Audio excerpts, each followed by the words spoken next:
जनसुराज के नेता प्रशांत किशोर एक बार फिर से बिहार के दौरे पर निकल रहे हैं। बिहार बदलाव यात्रा का आगाज प्रशांत किशोर आज लोकनायक जयप्रकाश नारायण की भूमि सिताब दियारा से कर रहे हैं। हमारे साथ खुद प्रशांत जी हैं। प्रशांत जी, पहले जनसुराज अभियान हमने देखा 2 साल का वो दौर, और अब जब पॉलिटिकल पार्टी आप लोगों की बन चुकी है, कल राष्ट्रीय अध्यक्ष के नाम की घोषणा भी आप लोगों ने कर दी, उसके बाद अब जो बिहार बदलाव यात्रा, इसमें मकसद क्या होगा?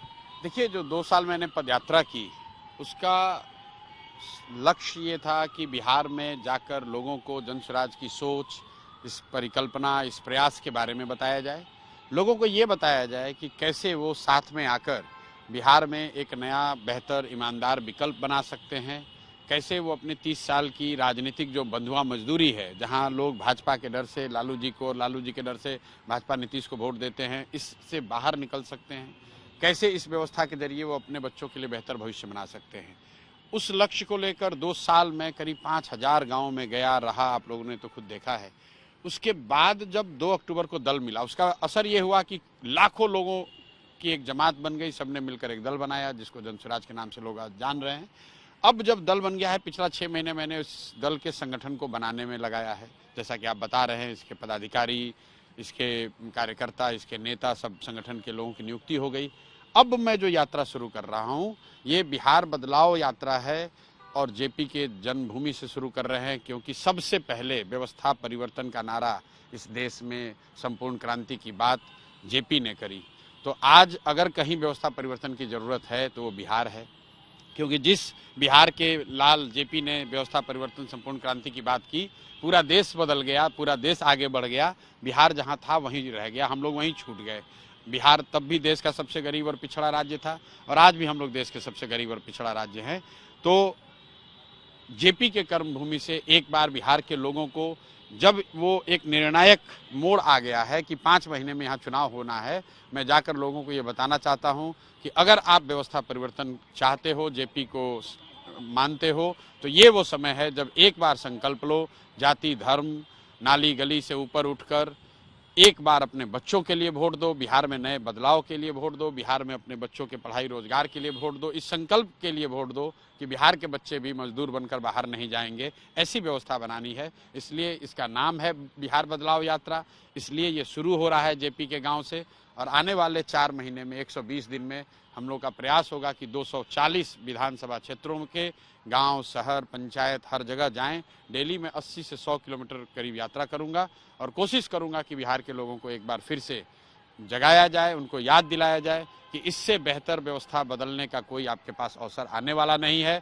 इस बार अगर चूक गए तो अगला 5 साल फिर आपको इसी दुर्दशा में जीना पड़ेगा।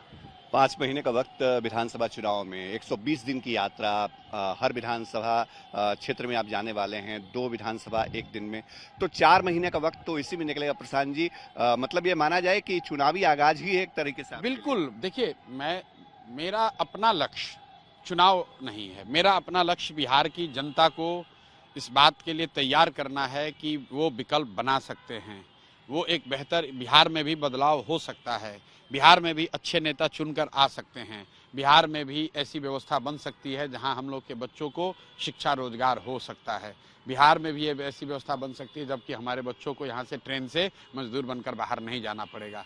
जब लोगों में वो विश्वास अगर हो जाए तो बाकी चीज़ें तो अपने आप हो जाएंगी। कैंडिडेट कौन होगा, व्यवस्था कैसे चलेगी, संगठन कैसे चलेगा, वो काम करने के लिए दल में इतने सारे लोग हैं। मेरा काम ये है कि मैं लोगों को समझाऊं, उनको बताऊं, उनको जगाऊं कि एक बार जीवन में अपने बच्चों के लिए वोट दो। तुमने जाति के लिए वोट दे दिया, तुमने नेताओं के लिए वोट दे दिया, तुमने मंदिर मस्जिद के लिए वोट दे दिया, तुमने अनाज के लिए वोट दिया, नाली गली के लिए वोट दिया। एक बार भगवान के नाम पर अपने बच्चों के लिए वोट दो। नहीं दोगे तो तुम्हारे बच्चों की जीवन का सुधार नहीं होगा। अपने बच्चों के पढ़ाई रोजगार, जिसको वोट देना है दो। मैं तो खुलेआम कह रहा हूं, भले चुनाव है, मैं ये नहीं कह रहा हूं जनसुराज को वोट दो, मैं कह रहा हूं जिसको वोट देना है दो। एक बार बिहार में वोट सिर्फ और सिर्फ बच्चों के नाम पर पड़े, सिर्फ और सिर्फ बच्चों के शिक्षा और रोजगार के लिए पड़े, इसी संदेश को लेकर जा रहे हैं। पिछले 3 साढ़े 3 दशक में आपने कहा कि सिर्फ 2 लोग अदल बदल करते रहे, शासन में रहे, जो काम उन्होंने किया वो जनता के सामने है। आप जो संकल्प लेके जा रहे हैं उसमें आप बार बार एक चर्चा करते हैं, हमने 2 दिन लगातार आपको सुना प्रेस में, आप नीतीश कुमार की व्यक्तिगत तौर पे आलोचना कभी नहीं करते हैं। तो क्या नीतीश कुमार को अभी भी आप लगता है कि नीतीश कुमार में कहीं उम्मीद नहीं, आलोचना तो बहुत ही कर रहे हैं। व्यक्तिगत टीका टिप्पणी मैं किसी पर नहीं करता हूं। मैं देखिए उनके स्वास्थ्य की मैंने बात करी, इसलिए नहीं की कि मैं उनके कोई व्यक्तिगत स्वास्थ्य पर टीका टिप्पणी करना चाह रहा हूं। मैं सिर्फ ये बताना चाह रहा हूं कि बिहार में आपका बच्चा अगर सिपाही बनना चाहता है तो उसको फिजिकल फिटनेस देना पड़ता है। अगर आपका बच्चा शिक्षक बनना चाहता है तो उसकी स्वास्थ्य की जांच होती है। आपका बच्चा सेना में जाना चाहता है, उसकी फिजिकल फिटनेस होती है। तो 13 करोड़ लोगों का जो मालिक है, मुखिया है, उस व्यक्ति की शारीरिक मानसिक स्थिति अगर स्वस्थ नहीं है, वो ठीक नहीं है, तो ये जायज़ नहीं है। उस व्यक्ति को खुद से पद छोड़ देना चाहिए, और अगर वो नहीं छोड़ते हैं तो बिहार की जनता उनको हटाएगी, क्योंकि ये बहुत बड़ा काम है। 13 करोड़ लोगों का जो मुखिया है, 13 करोड़ लोगों का, उनके बच्चों का भविष्य मुख्यमंत्री पर निर्भर है। अगर वो मानसिक शारीरिक तौर पे स्वस्थ नहीं है तो जो हम लोग देख रहे हैं बिहार में कि उनके इर्द गिर्द के कुछ चंद अधिकारी और कुछ उगाही मिनिस्टर, ये सब मिलकर सरकार चला रहे हैं। मुख्यमंत्री को कोई पता नहीं है कि क्या हो रहा है, नहीं हो रहा है, इसलिए मैं वो टिप्पणी करता हूँ। बाकी मैं टिप्पणी व्यक्तिगत किसी बात पर नहीं करता हूँ। जैसे मैं तेजस्वी जी के 9th फेल होने की बात करता हूँ, कई लोगों को लगता है कि मैं उनके डिग्री पे कमेंट कर रहा हूँ। नहीं, ऐसी बात नहीं है। मैं सिर्फ ये बताता हूँ कि मुख्यमंत्री, जिसके माँ बाप मुख्यमंत्री रहे, जो व्यक्ति खुद आर.के. पुरम डीपीएस में पढ़ रहा है, अगर वो 9th नहीं पास कर पाया तो कहीं ना कहीं ये दिखाता है कि शिक्षा के प्रति उस व्यक्ति की सोच क्या है। वो कोई कहता है भाई वो तो क्रिकेट खेलते थे, भाई चलो क्रिकेट जब खेलते, मान भी लिया कि अगर क्रिकेट खेलते थे, क्रिकेट छोड़े हुए तो बहुत साल हो गए, अभी से आप 10वीं पास कर लेते, अभी से आप पढ़ाई करते। हम लोग गाँव देहात में देखते हैं, महिलाएं बताती हैं कि हमारे बाबूजी नहीं पढ़ाए, शादी हुआ, बच्चे हो गए, उसके बाद हमने मैट्रिक किया। ये दिखाता है कि उस महिला के मन में शिक्षा के प्रति सोच क्या है। वो जानती है कि अगर मैं पढ़ूंगी तो हमारा जीवन, हमारे बच्चों का जीवन बेहतर होगा।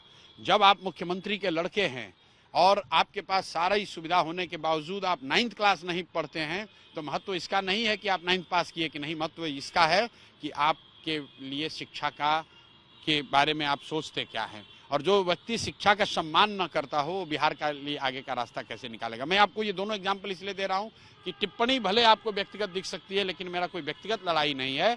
मैं उनके शारीरिक, नीतीश जी के शारीरिक मानसिक स्वास्थ्य की बात इसलिए कर रहा हूं कि उस जॉब को, उस जिम्मेवारी को निभाने के लिए जिस व्यक्ति को भी बैठाया जाए वो मानसिक शारीरिक तौर पे स्वस्थ होना चाहिए। उसी तरीके से जो व्यक्ति बिहार का लीडर बनना चाहता है, अगर वो शिक्षा के प्रति उसकी सोच अच्छी नहीं है, शिक्षा का सम्मान नहीं है, तो वो बिहार का बेहतर नहीं कर सकता है। ये मैं बात बता रहा हूँ। आपने तेजस्वी यादव के नाम की चर्चा की। आप व्यक्तिगत टिप्पणी चिराग पासवान पे भी नहीं करते हैं, वो भी आप पर नहीं करते हैं, लेकिन चिराग कह रहे हैं कि बिहार हम आएंगे, बिहार हमको आना है, काम करना है बिहार में। लगता है कि उनके लिए देखिए, ये बात जो आप लोग कह रहे हैं बिहार आएंगे, तो मेरी समझ से तो चिराग ने पूरे जीवन बिहार से ही राजनीति की है, बिहार से ही सांसद हैं, बिहार से ही मंत्री हैं। उनके पिताजी ने भी पूरे जीवन बिहार से राजनीति की, उनका दल भी लार्जली बिहार का ही दल है। तो जब आप लोग ये कह रहे हैं कि वो बिहार आ रहे हैं, तो इसमें नई बात क्या है? नई बात ये होती अगर वो कैबिनेट का पद छोड़ देते, सांसद से इस्तीफा देकर यहाँ विधानसभा चुनाव लड़ते, तो वो एक नई टीका टिप्पणी वाली बात होती। अभी तो वो एनडीए के हिस्सा हैं, भाजपा के साथ सरकार में मंत्री हैं, बिहार में सक्रिय हैं, तो बिहार से ही तो राजनीति करते हैं, इसमें नई बात क्या है? एक अंतिम सवाल, इसी तरह के बसेस पे आप यात्रा के लिए निकलने वाले हैं, 120 दिनों तक बाहर रहना, चैलेंजेस, चुनौतियां पहले भी आपने काफ़ी ये की हैं, 2 साल हमने वो दौर देखा है। इस बार की चुनौती चुनाव की चुनौती है, तो प्रशांत किशोर को उम्मीद कितनी है बिहार की जनता से?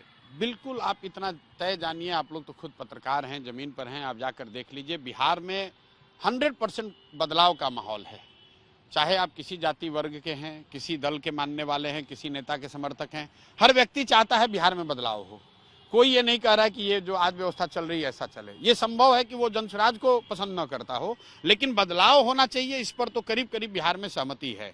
अब जो अगले 4-5 महीने में जनता के पास अवसर है, उनके पास सारे विकल्प हैं, उनको जांचे, परखे, देखे, उनको तय करना है कि जो दवा है जिसको उन्होंने ट्राई कर लिया है, जिससे कोई लाभ नहीं हुआ, वो राजद है, कांग्रेस है, भाजपा है, जदयू है, जिसको 20-30 साल से जनता ट्राई कर रही है, उसका लाभ नहीं हुआ, उन्हीं में से किसी पर उनका भरोसा होता है कि एक नया विकल्प बेहतर उनको जनसुराज दिख रहा है, उस पर भरोसा होता है। ये तय जनता को करना है, लेकिन बदलाव निश्चित है। नवंबर में बिहार में नया मुख्यमंत्री होगा, इसमें कहीं कोई एक पैसे का भी शक नहीं है। मुख्यमंत्री नीतीश कुमार नहीं होंगे, नया मुख्यमंत्री होगा। वो कौन होगा, किस फॉर्मेशन का होगा, ये बात अब अगले 4 महीने 5 महीने के लोकतांत्रिक लड़ाई में तय किया जाएगा। बिहार की जनता को तय करना है और मुझे पूरा भरोसा है कि बिहार की जनता, उसकी चेतना दब गई होगी, मरी नहीं है। उसको पता है कि उसके बच्चों के लिए बेहतर क्या है और वो अपने बच्चों के लिए अगर वोट करेंगे तो बिहार में एक बेहतर व्यवस्था बनेगी। चलते चलते इतना बता दीजिए कि क्या गठबंधन की राजनीति का विकल्प भी खुला रखा है? कभी नहीं। कोई, आप देख रहे हैं हम लोग 243 सीट लड़ेंगे, न चुनाव से पहले गठबंधन न चुनाव के बाद गठबंधन। गठबंधन जो है जिन दलों से भी मैं अगर करूं तो ये तो वही दल हैं जिसको यहाँ की राज्य की जनता ने कई तरीके से आजमा लिया है, जिनके साथ मैं भी कभी कंधा मैंने लगाया है। तो जो दवा हम लोग पहले खा चुके हैं और उसका फायदा नहीं हुआ है, उसी दवा को करने का क्या फायदा। तो नया दवा ही रास्ता है, नया विकल्प जनसुराज ही रास्ता है, ऐसा मुझे लगता है। बिहार की जनता को देखने दीजिए, वो लोग तय करेंगे, जो तय करेंगे उनका आदेश सिर माथे पर। हमसे बातचीत करने के लिए बहुत शुक्रिया। प्रशांत किशोर हमसे बातचीत कर रहे थे। आज तक से खास बातचीत में प्रशांत किशोर ने कहा है कि गठबंधन के विकल्प पर विचार नहीं है, जनसुराज का संकल्प है बिहार में नया विकल्प देना। और आज से 120 दिनों तक प्रशांत किशोर बिहार के सभी 243 विधानसभा सीटों पर अपनी बिहार बदलाव यात्रा के साथ आगे बढ़ेंगे। सहयोगी कैमरा पर्सन नदीम आलम के साथ शशि भूषण, आज तक। गर्मियों की छुट्टी होने वाली थी, मेरे पापा आने वाले थे, तो हम लोग सभी खुश थे। तो मैं बेड पे चढ़ के डांस कर रहे थे, डांस कर रहा था, लेकिन वो पहले ही आ गए। फ्रीज। तो मैं उस समय तो कंटिन्यू नहीं कर सकता था ना, तो फ्रीज फ्रेम टाइप का हो गया। कसम पैदा कर